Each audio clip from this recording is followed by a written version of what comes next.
but they have their own power too. They have their own scandalous violence and brutality against their own people, and people don't intervene. No, I totally agree. Yeah, right. I totally agree. But you also, I mean.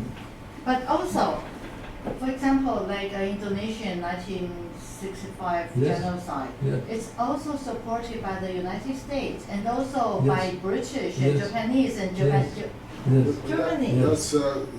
That's Sukarno, but that is No, Sukarno. during, okay. Yeah, so it's But okay, that's the turnover. But before that, what happened at East Timor and West Papua already there? The internal forced migration and suppressing and persecuting Aboriginal people on those islands. No, I totally agree with you that such events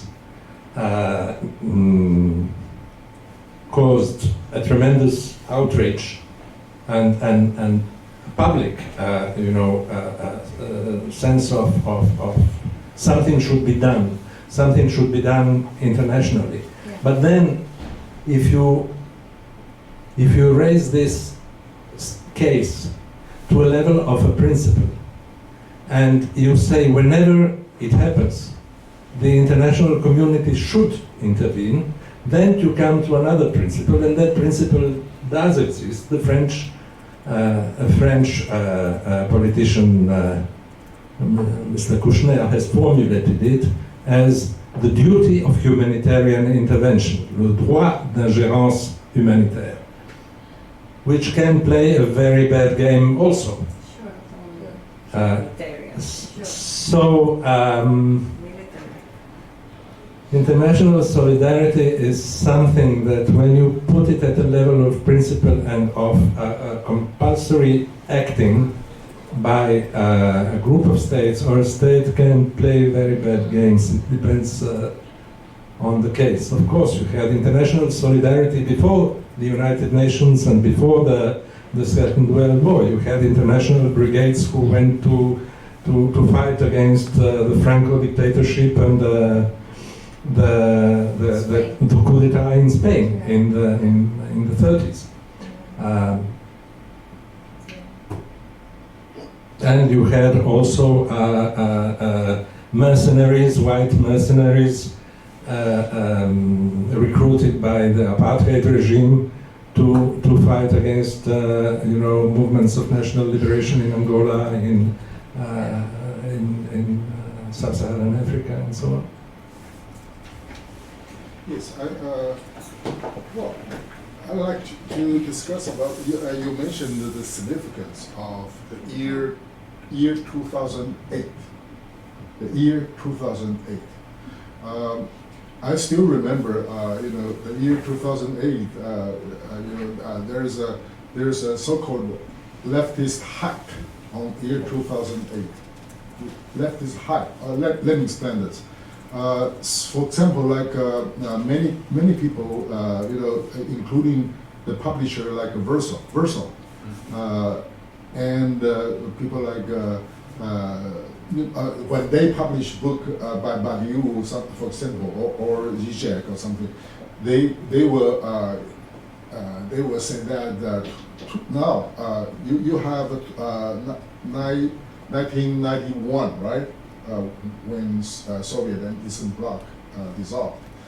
So you have that moment, have the hype like Fukuyama or the end of history. Now, in 2008, we witness the collapse and the death of neoliberalism. I still remember our friend Wang Hui also joined this hype. So you have that kind of 2008 really means something. Although there may be some remnants of neoliberalism, but they're there. Okay, so at that time, but actually, I would say that the aftermath of the 2008 in the United States, in China, what happened in the United States, that the collapse or financial crisis of 2008 never led to like Keynesian or welfare state or something, the changing of that. Exactly, you know, I think Michel Foucault said it exactly right in his 1980 lecture at the College de France, 1985. Yeah, the birth of yeah, right. He said that you know, for the neoliberal, you know, neoliberal really true one, not the later you know, criticized by the leftists, but for his under his understanding, the only way to deal with this crisis is through legislation. So we see a lot of legislation to regulate bank or regulate something like that happening just like Michel Foucault predicted. But exactly the aftermath of 2008 in China is the year when it boosted its infrastructure, you know, construction and increasing very fast of debt. Okay, now leading to now his you know, economic difficulties today, and it's very difficult. I don't see any way for them to come back. So actually, I don't know how do you think, or how today, 11 years or 10 years after that, to review the leftist hype of the death, you know, of the death or the collapse of neoliberalism by 2008.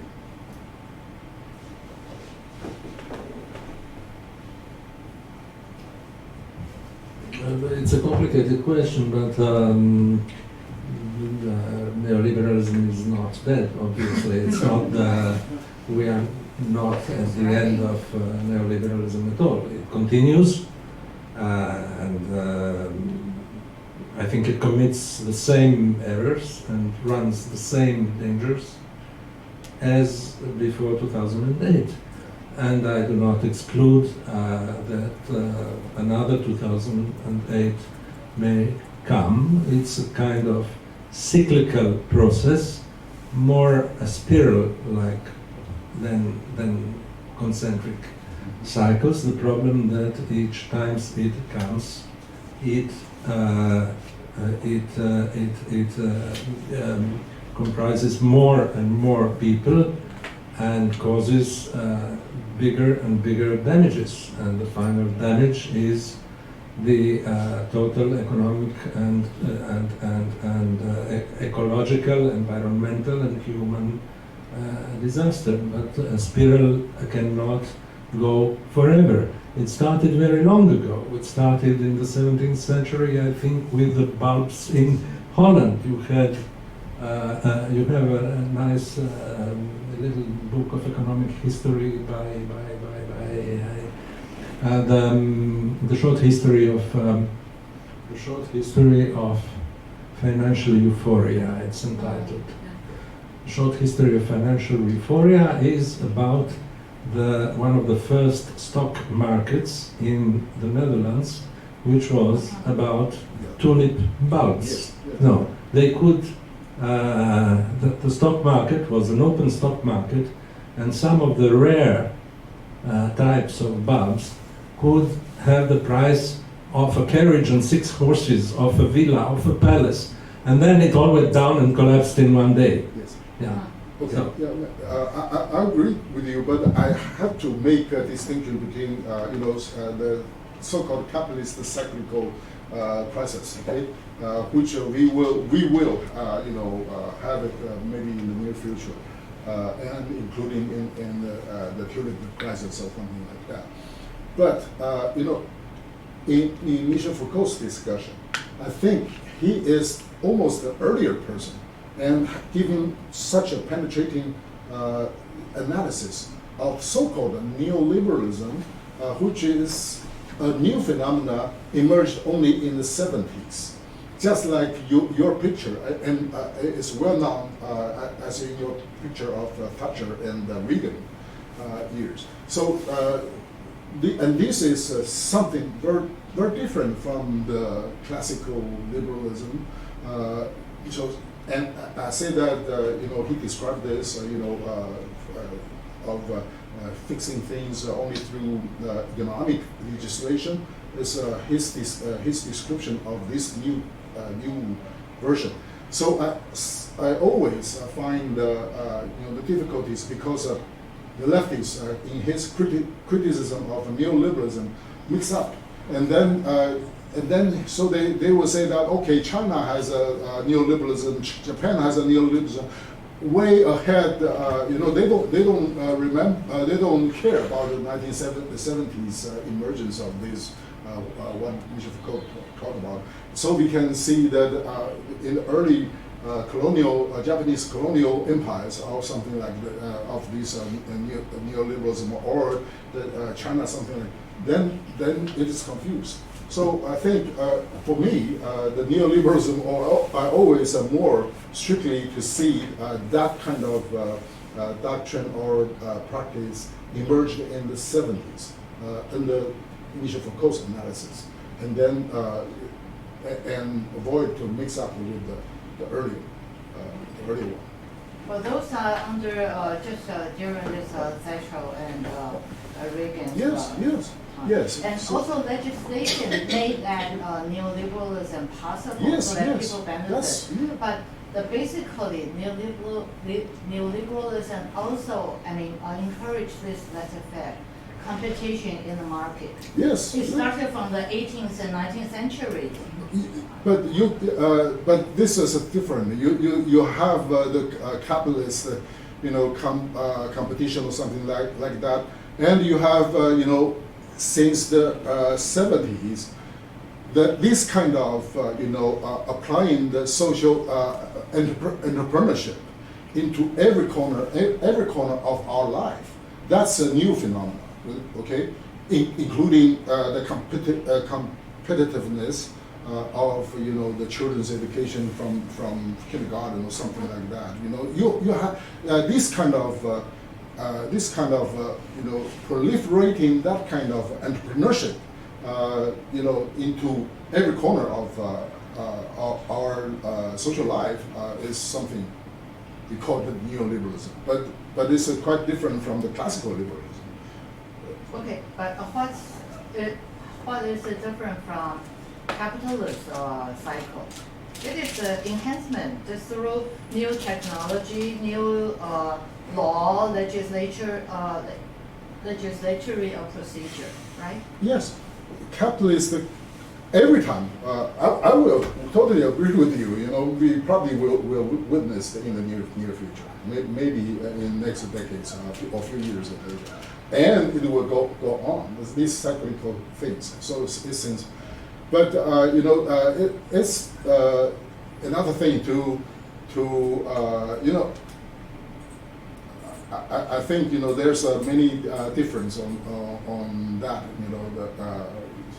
Before the 1970s practice, but now when everything is called neoliberalism, we lost that kind of critical analysis. Yeah. So that's one thing of the cyclical. That's Marx's doctrine since late 19th century, right? Sure. And I say that it would be very true, and every time it happened. Well, Marx would say it started from the 16th century, from the sea commerce, the expansion of the empire, from when the economy goes beyond the frame of the state. Then there's equivalence between the monetary system and everything. Okay, so that's I think from the early on, this is. But the evolution of the technology to manage capital, either through labor or land, but then also through monetary system, and then stock and interest. Now, financialization or this virtual financialization is just this improvement. In 20th century, but the basic logic is the same. Accumulation and expansion of the capital through all means. But the aspect of subjectivation to make the subject self-governed, so it becomes governable, governable by the through the practice of neoliberalism, is something Michel Foucault emphasized. Not including all. Then there's no. When they talk about economic man or this concept like a citizen, Stirner or Marx, they discuss it so that they obey, they follow this abstract notion they created by themselves and they are governed by themselves. So. But that that is quite different from the so-called classical liberalism or the cyclical No, I'm not talking about so-called classical liberalism. I'm talking about capitalism. But anyway. I think another concept that I don't know whether it makes really difference between before the 70s and after the 70s, but it's being used more and more. It's the concept of commodification. Everything has become a commodity.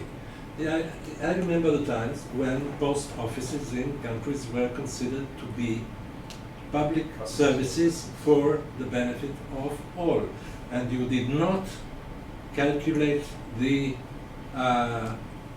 economic efficiency of the post office. Simply every state had to have a network of post offices because it serves everybody. Some 10 or 20 years ago, this was the case in France with the train network, because trains are for the use of everybody, and even if they lose money, the community, the country benefits because other people benefit, even if the train enterprise loses money. Now the system seems to be nobody is allowed to lose money.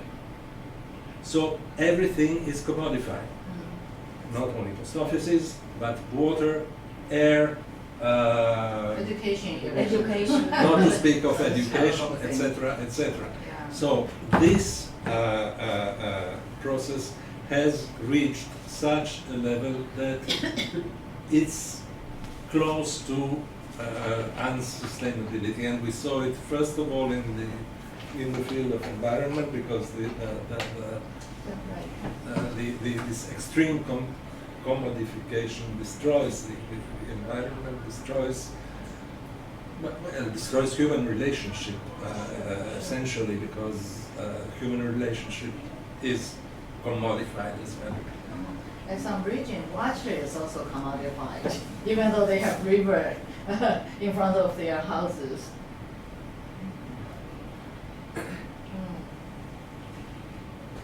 Other questions? You even can ask a question on Hong Kong, if it's a good one.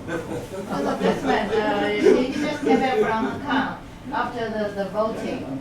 You want to say something? Yeah, I would like to ask a question on the definition of multilateralism, because you think that one of the positive signs maybe lying on the collaboration of the scientists and intellectuals beyond the nation states, but usually you use the term state multilateralism to describe the kind of what we understood as multilateralism in general. So, but we seldom use the term multilateralism on the private citizens level. So in this sense, when you talk about if that may be the possible route, is it also redefining the terms, or? I think it's a good question. I am professionally a little bit conditioned, because as I served in the UN and before that as a delegate in the United Nations, I tended to limit my understanding of multilateralism to multilateral relations of states, or if you want, a collaboration in multilateral bodies on certain issues where the common interest is to be sought by more than two states, etc., etc. But if you speak of education, culture, other exchanges, and I think Rada reminded me the other day, I think a better term would be perhaps transnationalism than multilateralism. because you don't have defined entities and everyone speaks from within that entity, as the case is with states and international organizations that have states as members. When you have universities, when you have scientists, the modalities of getting together, meeting, working together are not so rigidly defined as and that's I think a positive aspect than cooperation within state organizations.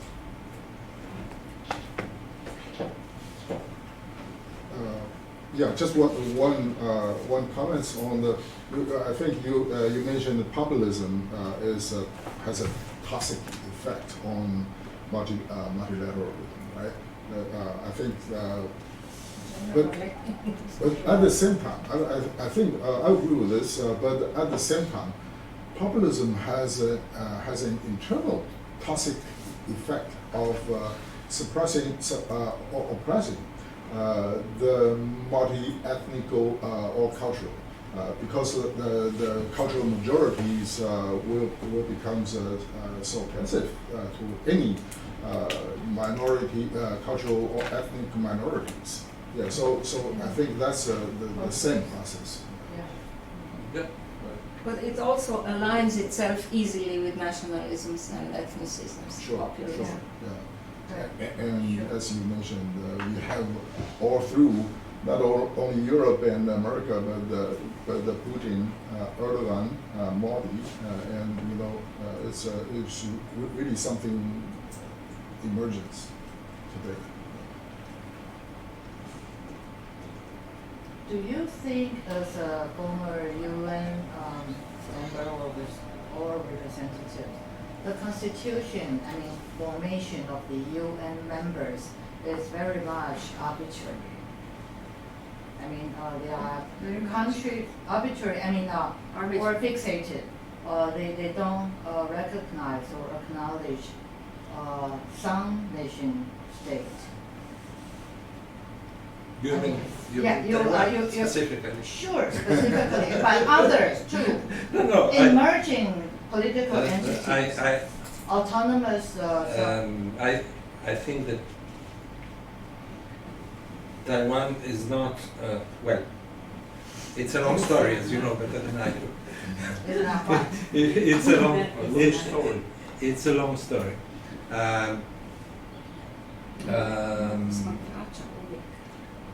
No, it rather reminds me that besides the full members, you have members, observer members, and so on and so on. But this is not the case. This is not the case of Taiwan. The case of Taiwan, as we know, is somebody mentioned the other day that in 1971 Taiwan was expulsed from the United Nations. This, of course, is a perception of Taiwanese, and there is no one single history. Sure. Histories are plural, but historians never agree on them. But technically, well, they agree about one thing, that it's better to check the facts. The fact is that Taiwan was never expulsed from the United Nations, because Taiwan was never a member of the United Nations. No, was a founding member. No. China was a founding member of the United Republic Nations. of China. After 1914, after the revolution in China, for historic reasons that we know, No. China was People's represented, Republic of China, the whole of China, established in 19 the whole of China was 49. represented by a government based in Moves to Taipei. Taiwan. Based in Taipei. So the government based in Taipei never said until 2000, until very recently, that it represented Taiwan. It always claimed that it represented the whole of China. So at some point, many countries decided maybe it's a bit awkward that the country, an important country of 20 million people, but still compared to 1.5 billion people, that the 20 million people represent 1.5 billion people, it's a bit awkward. So they switched for opportunistic reasons, of course, because they had relations and the weight, by its population, by its geographical extension, by its power, very, very obvious things. China is more powerful and more able to do good and to do harm to the world than Taiwan. So it's more important that To choose. that the To billion and a allow half them. people in China be represented in the United Nations, because you can tell them in the United Nations, No, they look don't at what listen. you do. Huh? No, they don't listen to you. No? No, they don't. No. Why do they need to? Right? No, I They don't. have. I mean, China doesn't need to listen. The boycott, or for example, South China Sea, the sea, No. whatever it is, But this they is overruled the high. No, this is Yeah. another story. I now think, personally, that an entity which recognizes itself Sure, that's it. as a country That's it. that has 20 million people Sure. would have the right to be represented, and that Sure. Taiwan should be represented. It is not represented because China doesn't want, because China claims that Taiwan is part of China. And Like China Tibet is a and the permanent member of Xinjiang the and the UN rest. and permanent member of the Security Council, and it will veto whatever proposal comes so So far. this is Okay, let's hope, international let's political hope that in state of 5, 10, 20 years, the situation will evolve on the other side of the strait, that it will maybe evolve here too, and that somehow a solution will be found, either by having Taiwan represented in the UN or by any other way. I'm not. Yeah, we change I the cannot name. look at in the crystal ball, Yeah, but it's obviously a little bit far from today. What I seem to understand, I've been in Taiwan only less than a month, so I cannot claim that I understand deeply all the political processes going on here. But I seem to understand that there is a political party which is more in favor of officially declaring independence. There is a political party which is less in favor of that and understands that culturally, historically, etc., Taiwan and China No, constitute culturally, one. Okay, historically, there's no problem, I but still- politically, autonomous, democratic procedure. Yeah, Taiwan but has been here for 100 years, Can I say- separated from Qing dynasty. I think I see some elements of consensus, and the element of consensus for the time being is based on quite an amount of realistic understanding. The realistic understanding that the context being such as it is, China being such as it is, Taiwan being such as it is, So Hong Kong it has no is future. not, people can live and will have to live for some time ahead with this kind of status quo, which means that Taiwan will develop and may develop with its own system, institutions, It is etc., already. etc., without putting the fingers in the eyes of the regime in China and saying loudly in writing, etc., etc., we are independent and we declare independence, etc., because of a simple reason: this is quite dangerous. And Sure, Taiwanese sure. are pragmatic and intelligent people, and I believe some consensus will evolve on that, in spite of the differences between political parties and tendencies. But I repeat, my knowledge of Taiwan is still very, very basic. Here, I have a question from a practical point of view is about, and also realistically, because you talk about the problem of the virtual powers of the big five in the Security Council. How to reform that? How to reform the Security Council so that these big five Overrule us. Well, that has been the problem for the last 50 years. If you have an Same idea, here. I'm sure they would welcome it very More than much. 50 years. Huh? More than 50 since it 50 was years. So it's Yeah. all the structure. I will tell you, I don't know It's if a my bad friend construction. Alain will agree, It's a bad but my own country, France, I'm sorry, I don't think it should